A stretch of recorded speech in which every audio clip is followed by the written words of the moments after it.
All right, My Muscle Project, welcome back to another episode of the show. Round two, or should I say maybe the end of round one, with Mike Israetel from RP Strength. And this time, I mean, we slayed diets and zealots on the last one, but I think this time we're going to center it more around training. So firstly, Mike, thank you for coming back on. We appreciate it. We know you're a busy man. We'll finish off with the final four questions as well, but to kind of set the context for all our listeners out there, a lot of them know that we're currently chasing down a 100-day training goal. I'm trying to bench 140 and Raf's trying to clean and jerk 150. And you are an expert on training. I think that's probably a good description. When it comes to strength training, we had a good chat with Dr. Quinn, obviously who you're good friends with as well, talking about... and he talked a lot about the Western versus Eastern style of programming and progression.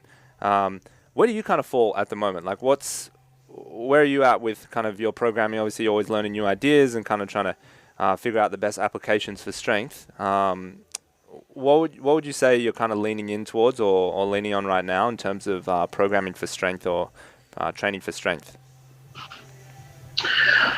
Well, I think mine can be described, if we're using geographical references, as Southern. I do Australian-based training. So, Bergen training is my kind of training, just do fuck all. And, I think there's elements of both approaches that are very good. I think it's a little bit of mildly unfair comparison because Eastern training, particularly Soviet bloc training, is just so much more mature than Western training. But Western training is sort of had a real big catch-up period ever since the Soviet Union shat itself and broke apart, which is why your boy doesn't live in Russia anymore. Lives in the States.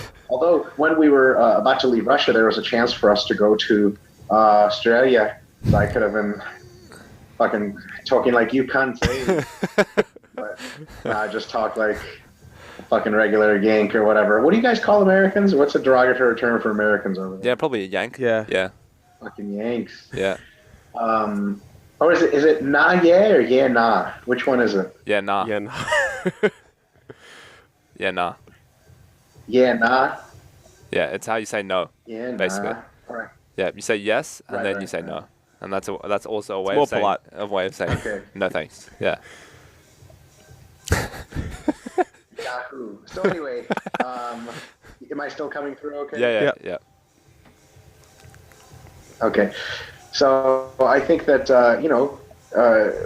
the Eastern tradition tends to be a bit more pre-planned, as you plan distinct mesocycles and microcycles within them and progressions. And then I think sort of Western training may be a little bit more auto-regulated. But I think a synthesis between the two is probably the best approach. So you have a general plan, and then you auto-regulate within that general plan. Yeah, for sure. One thing that you've kind of made famous, I don't know, is like maybe the right term, but you talk about a lot is the MRV, the maximum recoverable volume. What are some factors people need to think about when interpreting their own MRV?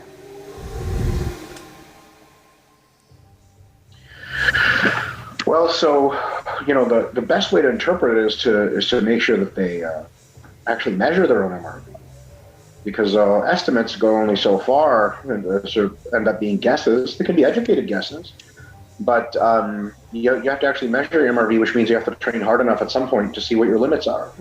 But there are some factors that play into MRV. For example, how strong you are. The stronger you are, if we measure your MRV in number of sets per week, the lower your MRV is going to be. Because you can only squat 300 kilos so many times per week until you die.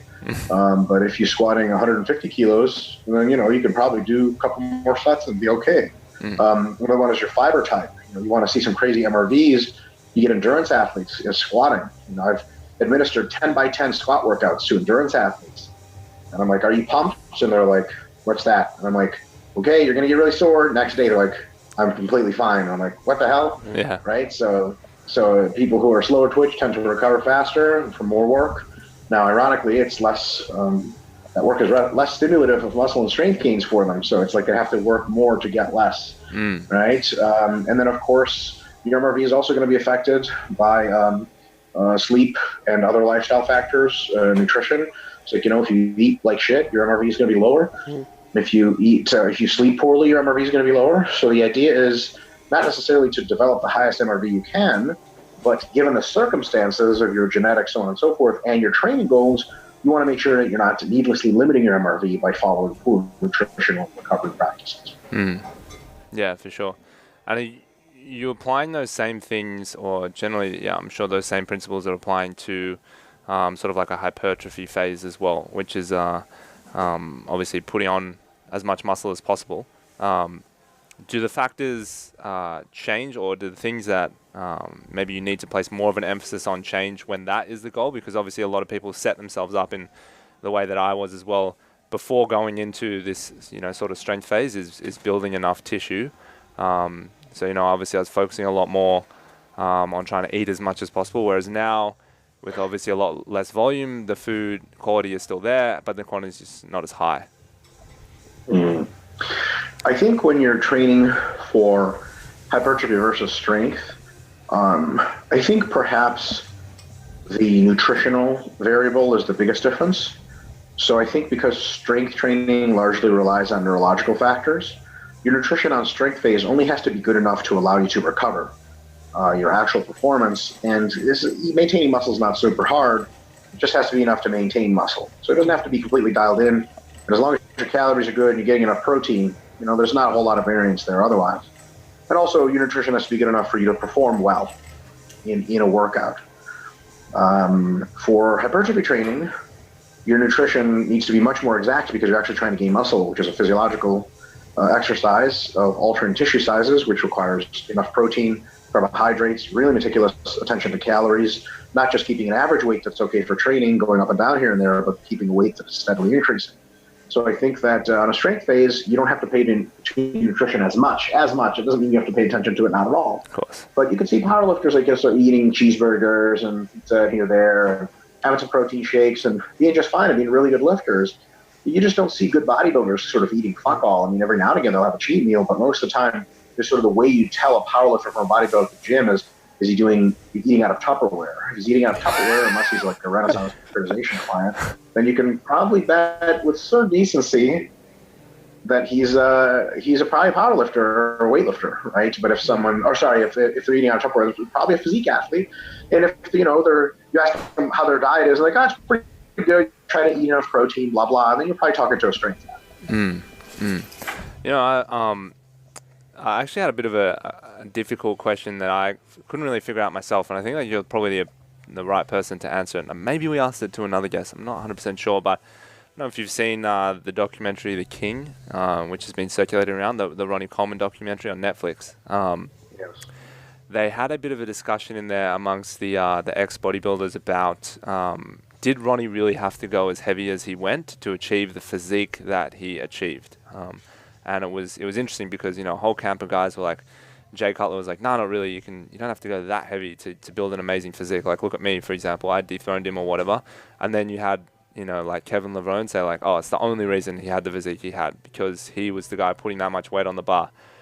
What's the go there? Is there truth to that? Did he have to go that heavy and be that strong to look the way he did, to look that dense and that large? Or is it true that you can just do it with 70 to 80% like most bodybuilders do? They don't ever really push strength training to its limits.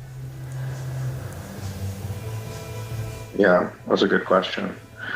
I would almost certainly fall into the Jay Cutler camp on this one and say that Ronnie could have achieved at least his muscularity if he had trained with less absolute intensity, using less weight, especially in certain periods of his training. And I think that he probably could have become more muscular towards the end of his career by a small margin if he had never gone as heavy as he did. Because going heavy is two-factor. One, it is not as going to get you as jacked as going lighter and being able to do more volume.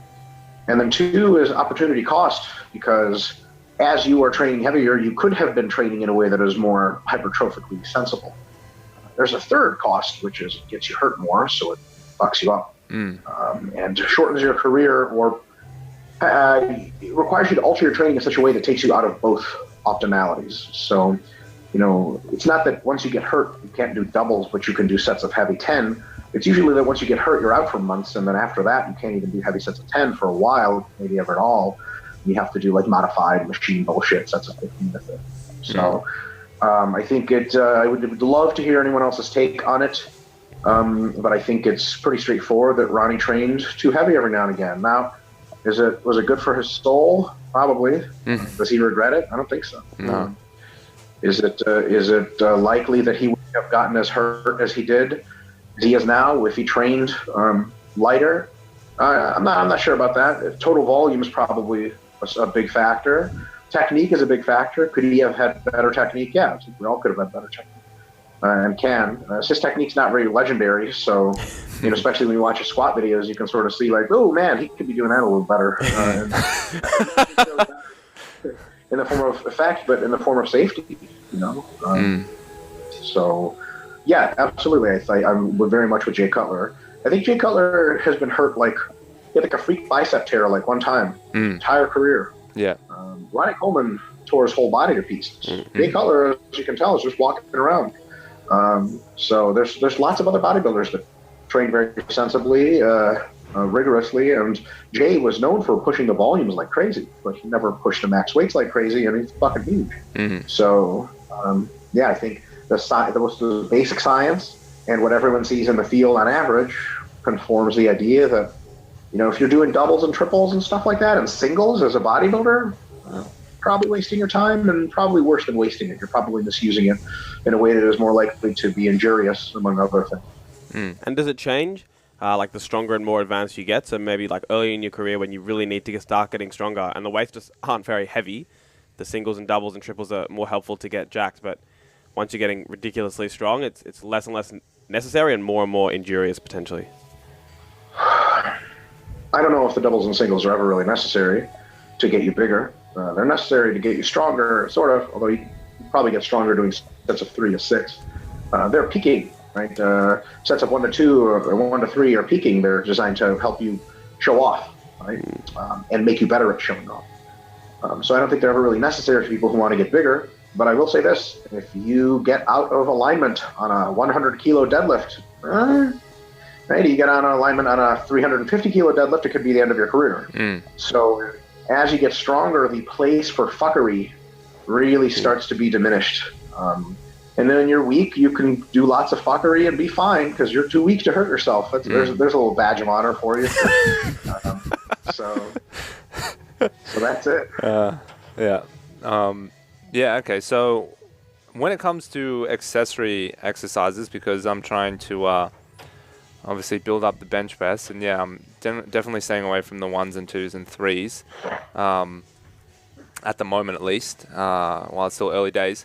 I'm sort of tossing up as to how to do accessory exercises, because you're training the compound movement in a strength way, but then you're almost doing, okay, so now I'm going to do some tricep accessory work, but now I'm doing 10 to 12 reps, for example, because I've just never really done sets of 5 on a tricep extension, super heavy. So how is it best to approach this kind of situation when it comes to accessory exercise, or is it to cut them out altogether and just focus on the compound, or do you just have them for joint health and for just volume, blood volume, or what's the idea here? Yeah, I'm not really sure, and I think a lot of it depends on personal preference. I'm just kidding. I got a way better answer. I should just answer everything with that. People do it all the time. People do that all the time. I was like, fuck, this answer again. Yeah. So I think the first thing we have to ask is, what is the purpose for which we do accessory work? And there are potentially several purposes. Here are 2 of the most common during a strength phase. One is you need more strength work in a different component of the lift or a different muscle. It is not receiving a sufficient amount of strength work from its basic lifts, from the competitive lifts. 2 is you need a little bit more hypertrophic stimulus in order for that muscle to not lose its size. And some muscles lose size a little bit faster than others. They need more volume to maintain size. Usually it's not much. So you have to first ask what you're doing. So for example, you are training your bench press, and your triceps happen. You're right back there. You grabbed your throat for no fucking reason. No, we're good. Oh, good. Jesus, he was like, am I force choking you from over here? Die. So sweet. So, if I could force choke people, I would not be a sports scientist anymore. I'll tell you that right now. I'm not surprised. Yeah. So, let's say that you are bench pressing, and you have triceps that are very, very fast twitch, and they're very well trained, and they're very poorly fatigue resistant, and their sort of minimum effective volume for stimulus is very low, and their maximum recoverable is also very low. So you could get pretty much most of your tricep work through bench pressing. And like after 4 sets of 5 on the bench, your tris are like cooked. You're like, holy shit, these shits don't work anymore, man. Fuck this. But your pecs might actually just benefit from more strength work. They need more strength work, and they sort of barely feel warmed up. Then what you can do is switch to wide grip pressing, right, and do more work for the chest in still sets of 5 or so, much less tricep emphasize, more emphasis, more pec emphasis, and now you're doing strength work for the pecs because they need it, because they can benefit from it. Here's another alternative. Let's say we keep pushing this example. Your triceps are done already, they're fucking cooked, but then you realize 2 things. One, not only do your pecs need more strength work, but also if you don't put in a little bit more volume work, then they're going to start to fall off of you, like they shrink pretty fast. So what you can say is go, okay, well, I already put in enough strength work, and if I do any more high intensity work, I'm just going to get fatigued before I hit my volume that I need for hypertrophy retention. Then what you could do is after your several sets of wide grip bench, you can go and do dumbbell flies for sets of 8 for pecs, and then that'll give them enough sort of hypertrophy volume in order to keep them the same size for next time, and then so on and so forth. Does that make sense? So you basically, there's not like this thing where, yes, the resultant structure of training ends up looking like competition lifts, heavy accessories, lighter accessories. But the way you pick all of those is you go competition lifts. Okay, what didn't they hit? Which muscles still need more strength stimulus? Which muscles need more hypertrophy stimulus? Some need both. And then you split those volumes in, and there's your routine. So it's, people say, okay, we're done with bench press. Now we go to close grip bench for sets of 12. Why? Because my triceps need to get stronger. False. They don't get stronger in sets of 10 to 12. They get stronger in sets of 3 to 6. They're like, okay, so then what should I do? Well, dips, weighted dips, sets of 5. That's a safe thing to do dips with. Shit, even close grip benches are safe sets of 5. Overhead press with a closer grip taxes your triceps like crazy. There you go. So then you do multiple sets. They're like, oh, wow, that makes a lot more sense. Because if somebody comes up to you during your training and you go, why are you doing that? You had better be able to have an answer for them that's really good. Short of just like, well, I need to hit my pecs. Hit for what? Hit for training them in their competition movement, for nervous system improvement in strength. Hit them with extra work that de-emphasizes other muscles and prioritizes the pecs for more strength training, or are you putting in more volume for hypertrophy? And is a further reason I've noticed with the clean and jerk training that I'm doing a lot of concentrics and very few eccentrics. So I'm doing like power cleans and just ripping it up and dropping it, or like push presses where I there's no eccentric on a push press really, right? Like you catch it on your shoulders. Is another reason like, hey, I need to train these same muscles but in an eccentric fashion in my accessory work to prevent injuries or keep getting strength or not losing size? Yeah, probably your last one's the biggest one. There's something to say for all of those, but definitely size. Eccentric training has been linked very, very concretely to maintenance and expansion of muscle size. You do concentrics only, so at some point concentrics only are too fatiguing, but not hypertrophic enough to maybe keep you the same size. So you do sort of training that is both concentric and eccentric in derivatives to keep that muscle on. So for example, you do a variety of jerks and push presses, but then you're like, yeah, okay, so like for my nervous system, that's enough work. I'm definitely tired. I can no longer explode powerfully. So any more of these is just going to be a bad idea. But maybe I can do some seated or standing barbell presses that have a concentric and eccentric component, and they sufficiently hypertrophic for my front delt, for my triceps, that I can continue to maintain the needed muscularity that I have. So it makes sense in that regard. And to answer your question about like, do you drop this out? Do you drop that out? Well, it's a sequential and phasic approach. So when you first start your strength phase, you may have the specific strength work, basic strength work, right? So like bench presses, wide grip bench, and flies, so and your hypertrophy work. Then maybe 2 months out, as everything gets heavier, you have your specific strength work still, competition bench press. Then you might have wide grip, but you might just take the flies and either reduce their volume significantly or just remove them. You're like, I'm not going to lose appreciable muscle size in 2 months. Who cares? You get rid of them. That reduction in fatigue allows you to divert that many more resources and have that much more good performance for your main lift and for the accessory work that's heavy, so that you do better. Because, shit starts to get heavy. You're like, yo, why the fuck am I still fucking not even sore? I'm just tired from flies. On Tuesday, I got to bench heavy again on Friday. Fuck that. If I take the flies out, my benches go better, right? And then as you get about a month out of your training, this is the average individual, sometimes sooner, sometimes later, you take out the wide grip benches altogether, your accessory strength work, and now you're doing sets of 1 to 3 in bench presses only. You might do it more frequently, right? At that point, you get all the best technical adaptations, the very specific ones. You don't have to worry about strength improvement anymore because you're not actually in the strength phase anymore. You're in the peaking phase. Where your job is not to make yourself stronger. Your job is to drop fatigue while you increase your fitness in a very direct sense of technical ability to express high forces under heavy, heavy loads. And at that point, you're peaking, and so you just do a couple sets of really heavy bench, and then you come back 2 days later and do the same thing, 2 days later do the same thing, and with some variation in there, and then all of a sudden, a week out, you deload, taper, and then you do a great job. So, to answer when this kind of thing goes, generally go from higher volumes to lower volumes by pulling away the no longer needed elements one at a time. And when do you start that process, the peaking phase typically? Or what do you like to do if you were to peak for a bench? A month? Yeah. Chad Wesley Smith actually just had a great video on this topic, and it's on his YouTube, Juggernaut Training YouTube. But, really advanced athletes can peak for 2 months. They might need to, the walk from 350 kilo squat to a 420 kilo squat just might take a little bit longer than 4 weeks, because you start 350K in your week 1. Week 4, you're not ready to go 420. That shit is 10 kilometers away from you as far as you're concerned. So you might need 2 months, you might need 2.5. But most people, an average individual, needs about a month for peaking. This, to be completely honest, beginners and shit, dude, they need 2 weeks. So you have someone who's been lifting a year and they want to do their first comp. If they're doing sets of 3 to 6 in their strength phase for 2 months, that means they're doing pretty close to sets of 3 to 4 at the end of that strength phase. I mean, fuck, man, you have them get a couple doubles in 1 week. The next week, you have them try a couple singles, and then they're fucking golden. They're ready to go. There's not a whole lot of technical, improvement that's going to happen with doing super low volume for super long time. So anywhere between 2 and 8 weeks, but 4 weeks is really kind of like the average.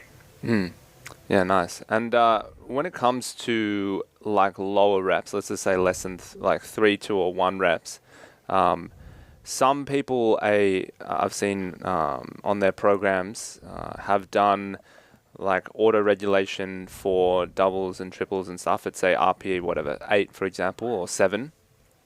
And basically the prescription is until you hit RPE 8 or 9, until you go at 1 over. And so that could end up being, for some people, 15 sets, 15 to 18 doubles or triples in a session. If you start getting out towards that amount of sets, are you going to end up with some hypertrophy anyway? Are you going to get a good adaptation between both, between strength and hypertrophy? Or are you going to end up too far down hypertrophy, or are you going to stay in kind of the strength lane? Man, if it takes you 15 sets to get to an RPE 8 or 9 double, then you're working with weights that are sort of just at the bottom of your hypertrophy range, maybe 8 RM or something like that, maybe 6 to 8 RM. The total volume you're exposing yourself to is not really that high. It's just several sets of 6 to 8. So you'll get an okay hypertrophic stimulus, but it's certainly not what you want at the time, because if you're doing doubles, clearly have all the hypertrophy you need, you're supposed to be peaking. And then another sort of way to make it more efficient is, why don't you just have people do sets of 3 to 5? I mean, they'll get to where they need to faster. Here's an interesting concern with that kind of training. Anytime, let's say you're squatting, there are 3 distinct things that are occurring. 1 is the unrack and setup. 2 is the lift. 3 is the re-rack. You guys still with me? Yep. Catching me okay? Yep. So, 2 of those things you don't need to practice very much. That is, the things that are not the lift themselves. And they happen to be pretty fucking fatiguing. So, if you're doing 15 sets of 2, fuck, man, that's 15 opportunities to unrack and set up and re-rack, why don't you take all that training energy you pissed away there and just do more effective reps? So if you unrack a weight, this is an interesting concept. If you unrack a weight, you already got it for a ride, right? You might as well take it for a ride sort of close to pretty decent RPE. And if you rack the weight and it's not a good enough RPE, it's time to increase the weight a little bit to get there closer. A good coach, so for example, a very good coach goes by Thomas Neal on Facebook, and he coaches my friend Charlie, who's my training partner. I handle Charlie's off season and Thomas handles his peaking.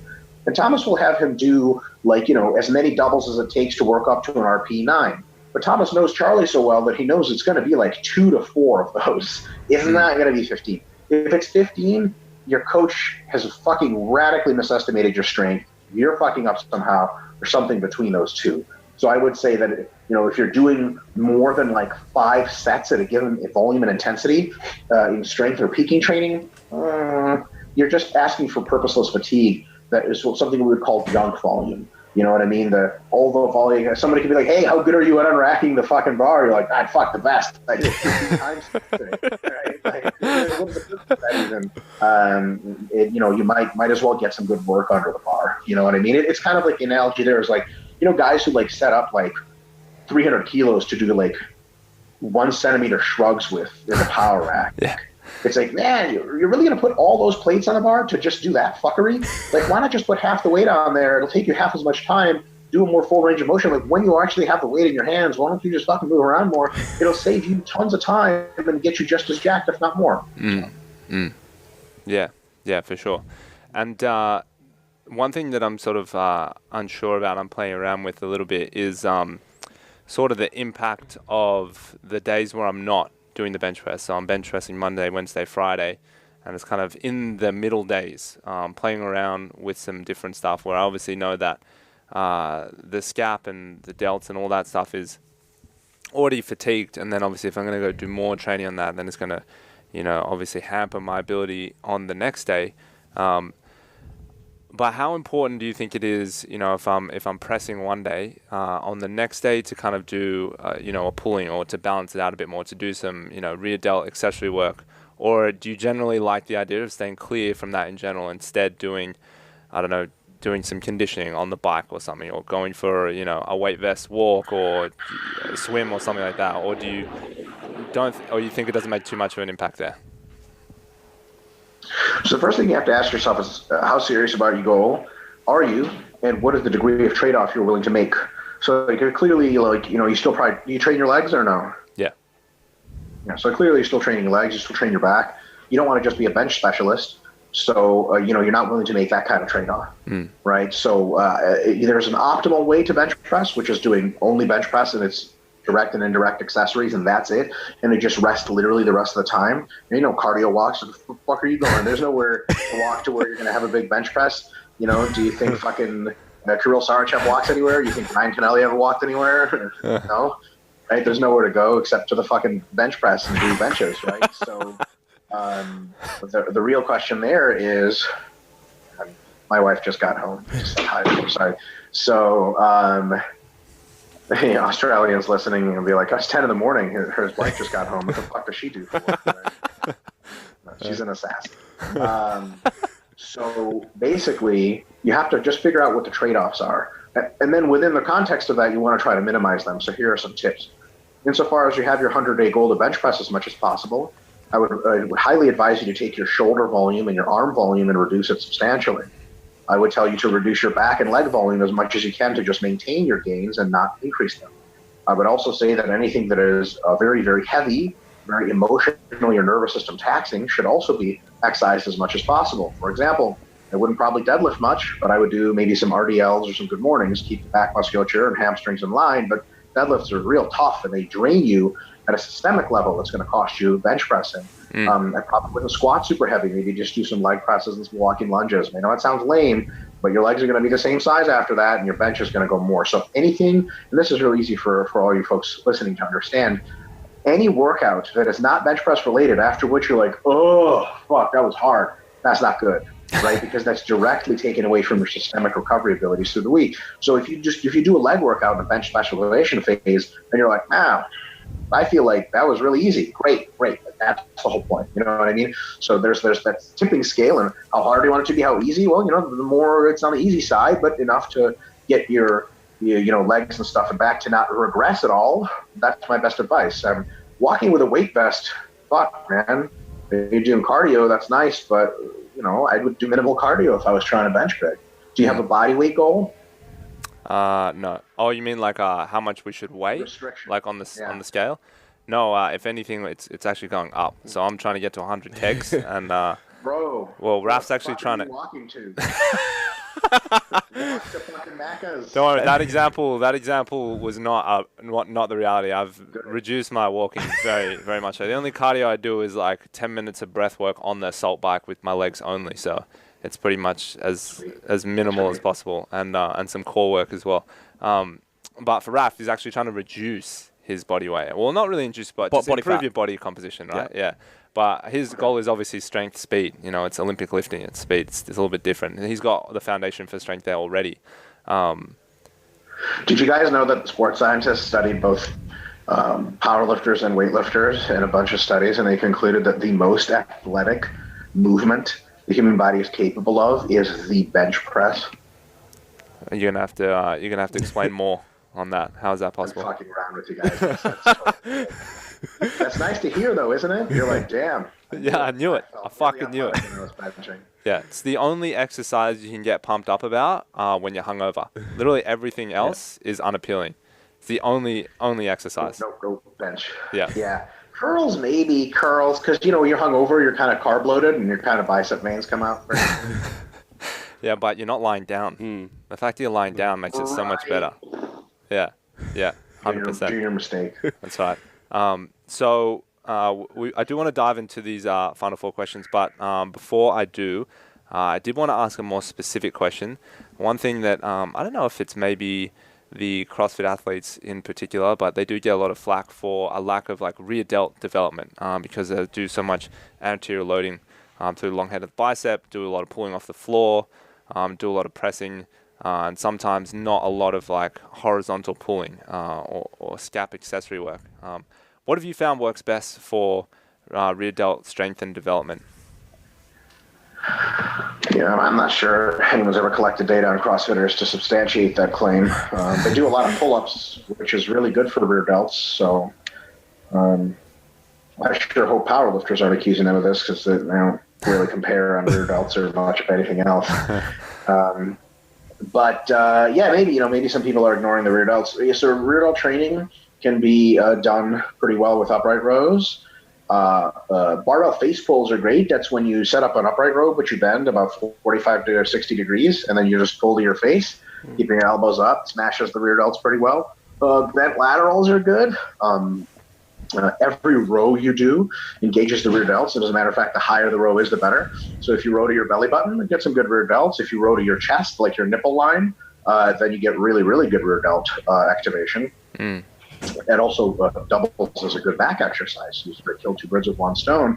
So I would say if you have plenty of room in your MRV for training, and your back might be a weak point too, upper back, etc., I would say do like bent over rows to your chest. I would do bent face pulls with a barbell or dumbbells. And there's somebody back there just walked by. There's an adult female. She's lost. Adult is questionable. Well, tell her this is a very serious podcast. She's now an international TV viewing audience. So in any case, that kind of compound stuff works super well. On the other hand, if you're someone who needs rear delt work, but it's pretty fatigue constrained, I wouldn't do bent over rows any more than you already are. It's very fatiguing. So what I would do is rear delt raises with dumbbells, and it's, you set an incline machine or an incline bench at roughly 45 degrees, and you face down on it, and you point your pinkies up and you do lateral raises. And I would say that probably one of the better ways to target is to keep your arms almost completely straight, to point your pinkies up and your thumbs down, and also to pause at the top of the movement, just above parallel, or whatever's comfortable, the highest it is comfortable, for 1 full second. And what that really does is engages the shit out of your rear delts. because a lot of times people just swing the shit around, use 20 kilos in each hand, and that's doing a whole lot of fatiguing, not a whole lot of rear delt. I think 5 kilos, like the way I described, is very challenging for most people to do. 4 sets of 5 to 15 reps. Yeah. And is it more effective? I've seen people like go into thoracic flexion, like have maybe something that kind of rounds their upper back while they do rear delt flies, or is that is it showing off or something?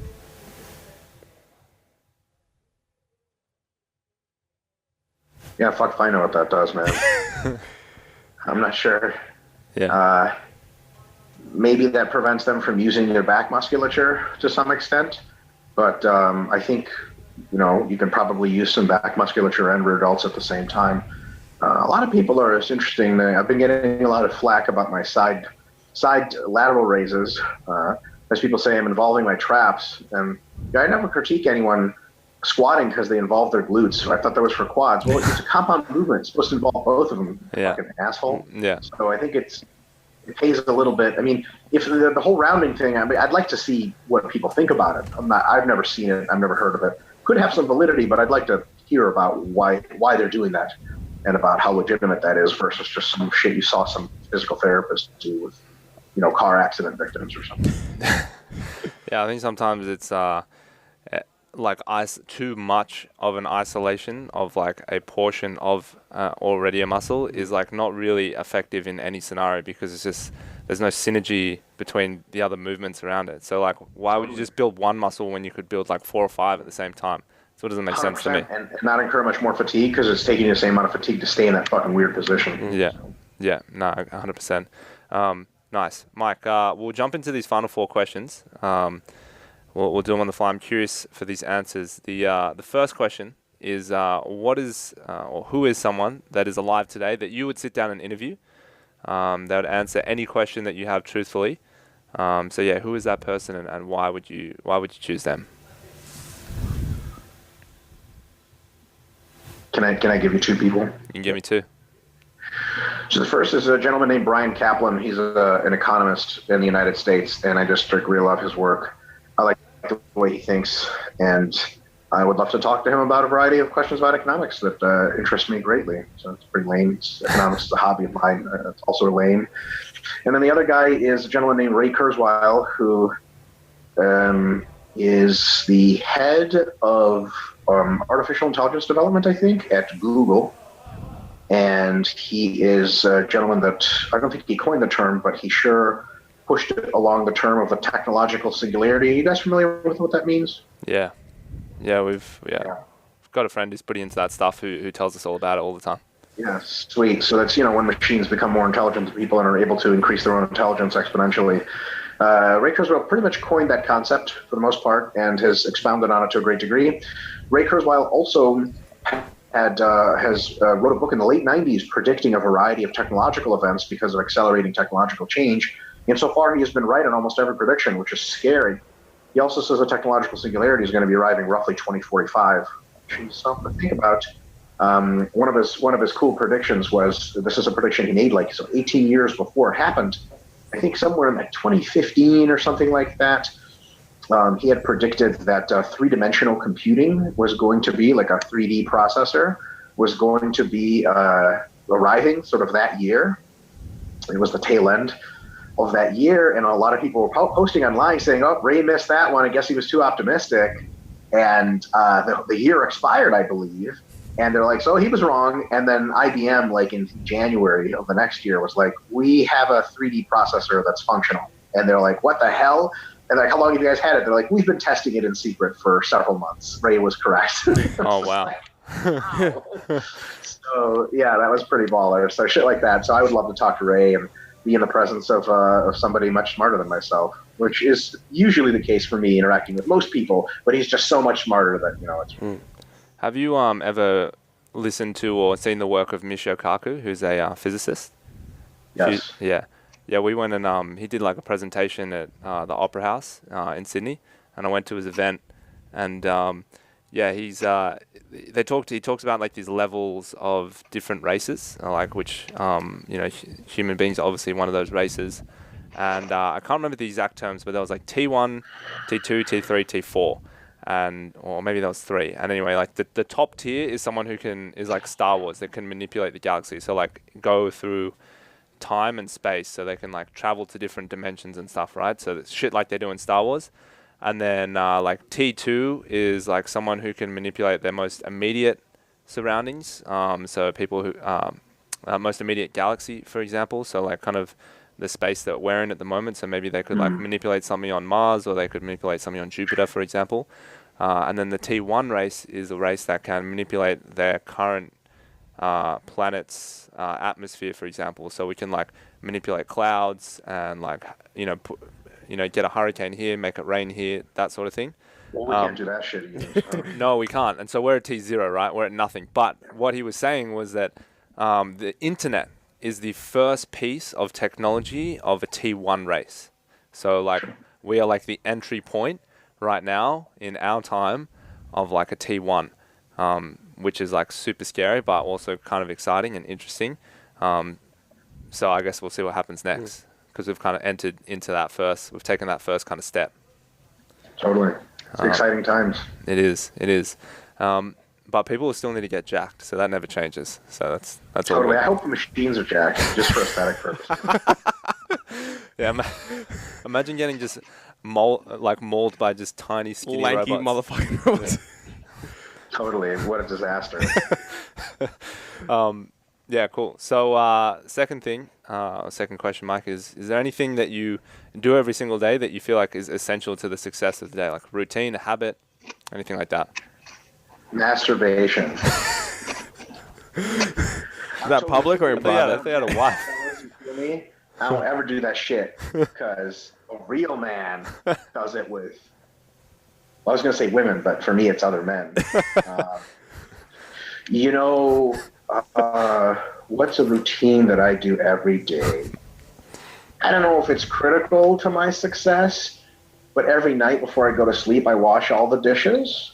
My wife is a doctor, so she's always very busy and out of the house. And I don't do much around the house except for work.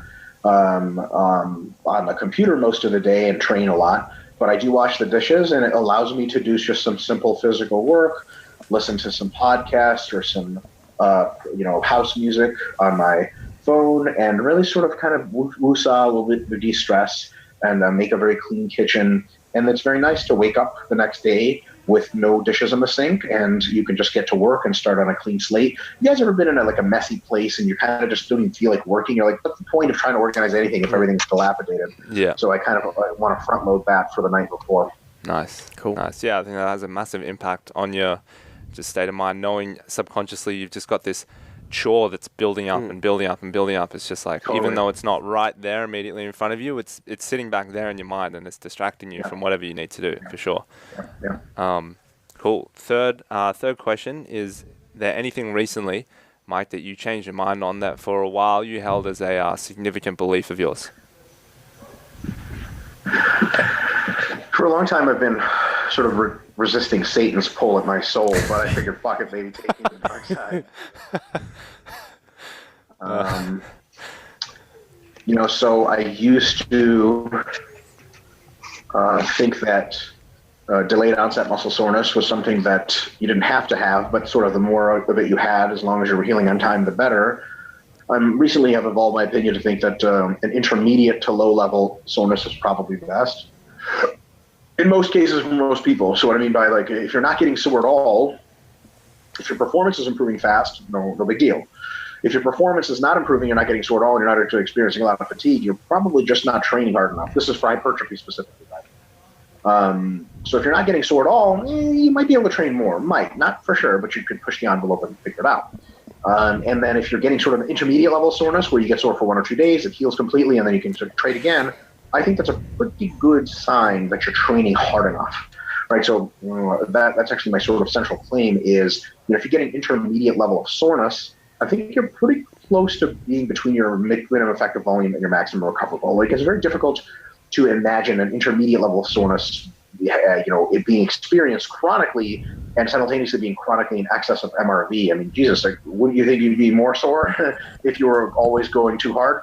And also, if you're getting sore, it's probably unlikely that you're below your minimum effective volume, right? This is the evidence of physical disruption to the ultrastructure, and that's probably a good sign that you're sort of within that volume range. So I think if you're not getting sore at all, it's okay, but experiment with doing more and seeing if more benefits. So recently, the Brad Schoenfeld, James Krieger 45 set study, I'm sure you guys have seen the fallout from all that stuff. Kind of goes to, am I coming in still okay? It kind of goes to show that, like, if you put somebody in like 10 sets of biceps per week and they say, I'm not getting sore, and you're like, it's all right, bro, soreness doesn't have anything to do with growth. Like, it turns out that guy had an MRV of 50, his minimum effective volume might be 20. So you're basically just at maintenance for the entire time. So you say, well, why don't you keep going until you get a little sore? And they get a little sore at 30 sets per week. And then you look at the progress and it's fucking astronomical. And you're like, well, fuck, there you go, right? If you never get sore, but your progress starts to really slide down or attenuate to a great extent as you increase the volume, then okay, soreness is not your indicator, and make sure you're still progressing in volume. If it's too much, it's too much. But at the same time, if you're getting violently fucking sore to the point where you're barely even healing or not at all until your next session, you're probably going to be experiencing performance decrement soon if you're not already. So it's one big question I get is like, okay, I train my back on Monday and Thursday. After Monday, my back is still sore, peak sore on Thursday, and I train again on Thursday, and it's fucking super sore, and it doesn't really ever sort of fully heal until almost heals Monday, and then I hit it again. I'm like, you're probably doing too much, man. So if you just get sort of to where your back is healing completely before each session, I think you're fucking golden. Not for sure golden, but probably in a very good range. So I used to think like, if you can get peak sore all the time, great, but that's probably not the case. Nice. Yeah, that's good. It is always it's always an interesting take on soreness. But generally, the layperson they just want to get as sore as fucking possible, which is never good. You don't want to limp around and not be able to get into your car. But for whatever reason, it's like, especially leg day in amateur bodybuilders, they're like, if I can't walk, then done a good session. What is that whole Australian thing? Like, drink some concrete and harden up or some shit like that? I think that's American, man. No, that's absolutely not American. That shit on us. fucking Sydney cunts. Hey, there's all these fancy coffee shops you have down there. Spoiled you rotten. Yeah. So the deal is, if you're getting unbelievably sore, you're probably expending so many resources healing and recovering that you are probably running dry on resources for pushing adaptation, which is actually improving you. Yes. So I think if you are not getting sore at all, or really undertraining, then you're probably not pushing your physiology enough to even adapt, because you didn't even have to recover. So I think there's a good middle ground there where your recovery is sensible, but you still have enough resources to adapt. You guys see where that is? Like, if you don't train hard enough, you don't need to recover, but you don't stimulate an adaptation. You train intermediately, you need to recover a little bit, but you stimulate a shitload of adaptation. If you train a shitload, then, here's your recovery, here's your adaptation. Like, it just goes like that, and then all of a sudden you're just like all recovery, almost no adaptation. So the middle ground. Yeah, nice. And final question, maybe we could do one for this year, seeing as how we're at the end of the year. What has been your favorite book that you've picked up in 2018, and maybe a quote as well, if you have one, sort of as a part B to this question, that you've kind of been floating around in your mind in 2018? Does the quote have to be from the book? No.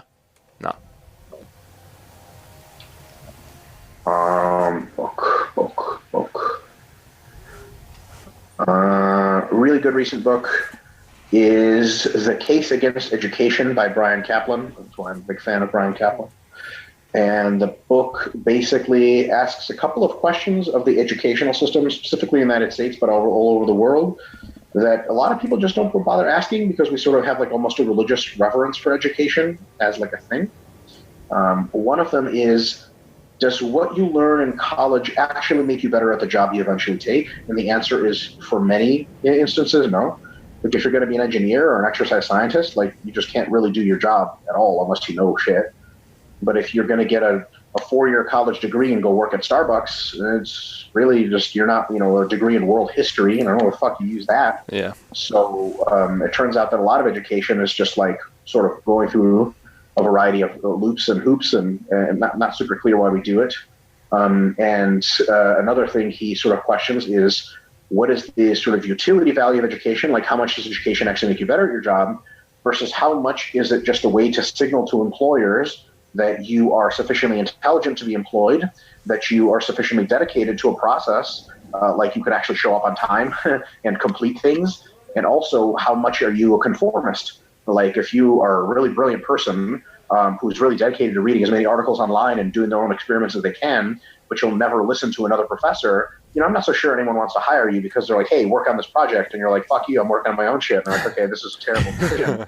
So education might be an okay way to communicate to employers that you're eventually going to be good. But that's like 4 or 5 years of school in which we could probably test how good you are at your job will be faster and save the entire economy a bunch of money. Yeah. Because one of his proposed ways of making this better was to stop subsidizing education. This is a very politically incorrect view, but I actually think the idea of free education past the high school level is fucking absurd on its face. In the United States, every now and again, as people say, oh, college should be free, university should be free. It's impossible for university to be free because things that that have buildings and teachers cost money. So the term really isn't free. It's just who pays for it. Yeah. And if you go to school and you pay for it, that means the person who gets all the benefits of having that job after pay for the school. It sounds pretty just. But if if taxpayers pay for it, then some fucking bogan who's like a mechanic who doesn't go to school, he pays taxes. He pays for your bitch ass, rich cocksucker to go and take like fucking, social studies or whatever the fuck. And then somehow that's supposed to be good for him. So in any case, he sort of drives that point home. What I think, to most of your viewers, that's probably interesting. But I think one of the cool, interesting takeaways from Brian himself and from the book is that, sometimes just accepting things as they are, when shit sounds like it's like a good idea, like, yeah, that makes sense. Like thinking one step deeper and being like, does that really make sense? And sometimes you discover like, whoa, fuck, it doesn't. You know what I mean? Like, it doesn't make any sense at all. And why do people believe it? And sometimes people just don't like to ask hard questions. You know what I mean? Like, and I think that kind of thinking can play a pretty good role in every other facet of your life. Not that you need to be ruthlessly skeptical all the time, but sometimes you need to look around and be like, why am I doing this? Great for training. People say, you got to do this to get big. And you're like, do you really? And they're like, yeah. And they're like, how do you know that? And they're like, and then you start doing research and you're like, wow, somebody fucking lied to me. Somebody's been lying to people for a long time. And it's not very often, but it happens like that. Yeah. And then the quote, I don't know did I do this last time I was with you guys or no? Nah, we're out of time.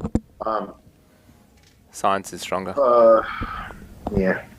I made that up, by the way. That was my quote. That was you. Nice. Yeah. Brilliant, right? So 3 fucking words. Strength is the only thing that matters in this world. Everything else is a delusion for the weak. That was by Prince Vegeta from Dragon Ball Z. That's good. Nice. So Prince Vegeta. Fuck, I forgot about Vegeta. Anytime you feel that anything else matters more, remember that you are living at the allowance of the stronger man.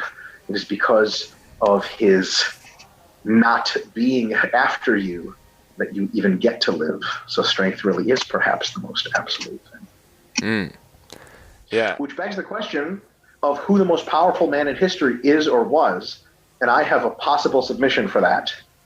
Okay. Edward Teller. Do you guys know who Edward Teller is? Edward Teller. He's not the original strongman, is he? Not even close.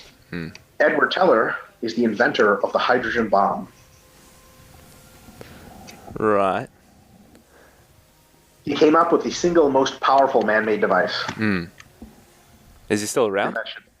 No, fuck no. He's been dead for like years. Yeah, okay. Yeah. Interesting. I'd say his name quietly because he might fucking come back from space-time continuum and just shoot fucking nukes out of his hands. Out of sheer spite. Yeah, maybe.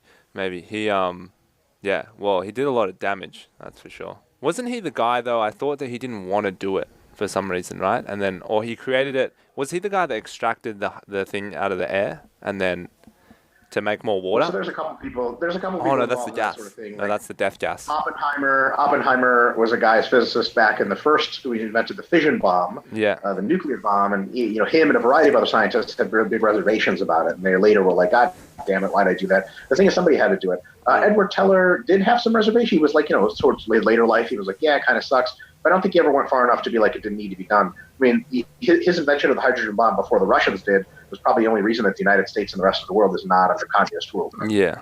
So, Yeah. we cheers for that fucking asshole. Yeah. Thank God. Yeah. I think that's the... Although our training principles would be slightly better. Yeah, that's true. We'd be a lot stronger. I mean, scientific principles of strength training, you know what I'm saying? Your boy did that. So, you're welcome, world. They don't hurt anybody, right? A hydrogen bomb kills people. Scientific principles of strength training, they just make people more jacked. Well, I guess people could get more jacked and use their powers for evil. So that's true. That's true. Which would probably Strong happen. bullies out there. Yeah, that would probably happen. It would probably be somebody Australian that would do that. No way. No, way too chill. You guys know that, what's his name? Nathan Jones? Do you guys know who that is? Nah. What the fuck? Are you serious? Is that Aussie guy? Yeah. He was in World's Strongest Man in the 90s when you fucks were like -1 years old or whatever. And he was like a really good lifter. He's like 6'10", right? Like monster. Fucking massive, like 2'5" or some shit like that. And his career, because they say like on World's Strongest Man, they never said this, but on World's Strongest Man, but they say like, what's his name is a farmer, or what's his name is a shop owner. Nathan Jones' career prior to strongman was bank robbery. So, oh wow, that's incredible. yeah. I just figured all Australians are criminals. Well, I mean, it's a convict country, so I can't. Totally, man. You guys did so well because you would think convict country, and then you show up in Australia, it's got like no crime.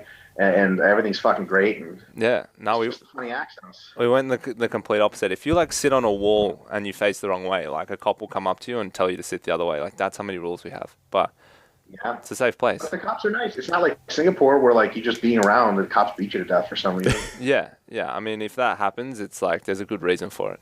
If you're gonna die by police brutality. Singapore, I went there once for a seminar, and I was going to their Macca's, of course. And this girl walks out of the Macca's, and we're fucking Singapore. I've never seen this in the United States. She takes her receipt, and she just goes like this into the air, and then she walks off. There was nobody around. It was just me and her. I was just like, in bitch, Singapore? you trying to get beat by the police? Yeah. You out of your fucking mind? Yeah. So what did I do as a responsible citizen? I immediately called the authorities. I followed her. The cops showed up. They beat her half to death. You guys should have seen it. For her life. And I was like, good, bitch. Don't fucking litter here. Singapore is my country as well as yours. Shook all the hands of the police officers. It was great. She learned her lesson, I think. Shook all the hands of the police officers. Took pictures with him. Savage. Fucking savage. All right, if people want more savage shit from you, where is the best place to follow you, Mike? RP Strength on Instagram, like a little company we have. Renaissance Periodization. Mike Israetel on Facebook. Facebook's been fucking with its algorithms lately, and I feel like my shit is getting more reach, so that's cool. Because for a while it was like fucking animal videos and shit like that. Yeah. It's just really fucking stupid. Like, what is this golden retriever? Like, why is he friends with a cat? I'm like, geez, good God, like, am I fucking 4 years old? But anyway, my Facebook, some jams of wisdom there every now and again, mostly dumb shit. And then my Instagram is @RPDRMIKE, RP Dr. Mike. Mostly half-naked pictures of me.